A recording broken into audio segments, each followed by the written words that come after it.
Partie 2 de la story time, comment j'ai été emprisonnée dans une relation avec un pervers narcissique pendant 7 ans. Donc je vous expliquais, il m'a dit de prendre un appartement avec lui et de venir vivre avec lui. Pendant la recherche de l'appartement, il faut savoir que lui, il n'était pas en France, il était en Italie avec je ne sais qui en train de faire je ne sais quoi. Il a juste trouvé un appartement de par une connaissance et il m'a dit va faire l'état des lieux, va faire la visite et tu me dis si c'est bien, si c'est ok, on le prend. Donc j'ai fait la visite, on a validé, il faut savoir que l'appartement était à son nom et pas du mien. Pendant que lui il était en Italie, moi j'ai meublé la maison de A à Z. Du lit où on dormait jusqu'à la petite cuillère qui nous servait à prendre le petit déjeuner, c'est moi qui a meublé. Il faut savoir que moi en fait j'ai un an de plus que mes camarades, donc en fait quand je passais mon bac, je travaillais en parallèle en tant qu'aide à domicile avec les personnes âgées, donc j'avais un petit salaire, ce qui m'a permis de trouver de quoi meubler l'appartement. Je suis quelqu'un de très responsable, donc moi les économies je sais les faire, gérer un budget je sais le faire aussi. Il est rentré de son voyage, jusqu'à maintenant je ne sais pas ce qu'il a fichu là-bas, mais bon, il est rentré. Et moi j'avais vraiment pris à cœur mon rôle de petite femme, je voyais déjà mon petit foyer, donc je faisais tout, le ménage, le repas, je lui préparais ses affaires.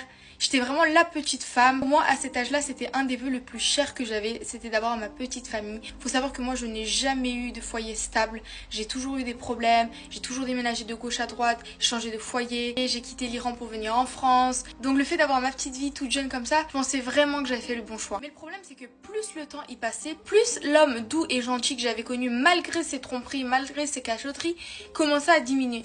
Il devenait de plus en plus agressif, de plus en plus violent, de plus en plus négligent. Jusqu'à on est passé à l'étape supérieure, il est devenu violent physiquement et moralement. Honnêtement les filles, je saurais même pas vous dire la cause de nos prises de tête puisqu'elles étaient toujours insignifiantes et jusqu'à justifier des désaccords en m'appelant la police pour me dégager de la maison parce que je répète, je n'étais pas sur le bail. Donc en fait à chaque fois que la police venait, on me demandait de quitter les lieux malgré que j'avais meublé la maison, malgré qu'il y avait mes affaires dedans, on me demandait de sortir. La police vient chez vous, prend votre nom, votre prénom, on vous regarde comme des cassos. En plus on était un couple mixte donc eux ils nous regardaient vraiment en mode deux cassos. Il m'a déjà fait aussi dormir sur le palier, donc voilà. Moi les voisins ils passaient et je dormais sur le palier, je pleurais toute la nuit. Je toquais à la porte pour qu'il m'ouvre mais il m'ouvrait pas. Il m'ouvrait que le lendemain en me disant que c'était la punition, que je l'avais mérité et que je devais m'excuser. Et moi je m'excusais, moi j'étais désolée, je voulais plus recommencer. Recommencer quoi je ne sais pas mais je voulais plus recommencer.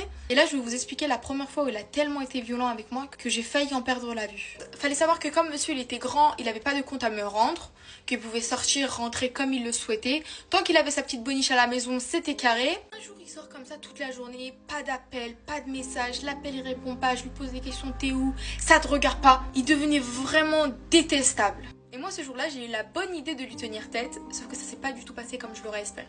Quand il est rentré, je vous passe toute la partie des hurlements, des cris, des insultes. Il était tellement énervé contre moi que je lui tenais tête. Il m'a donné un coup et en fait ma tête a cogné le poignet de la fenêtre. Par ma tête, j'entends bien évidemment mon œil.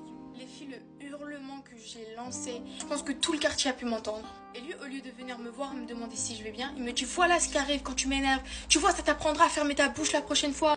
Après ça, je me suis retrouvée un coquard pendant pas mal de temps. Un coquard, ça s'efface pas au bout de quelques jours. Il m'avait imposé de absolument me maquiller l'œil pour pas que les gens voient que mon œil était complètement explosé. J'ai vécu plusieurs altercations comme ça jusqu'au jour où j'ai décidé de déménager.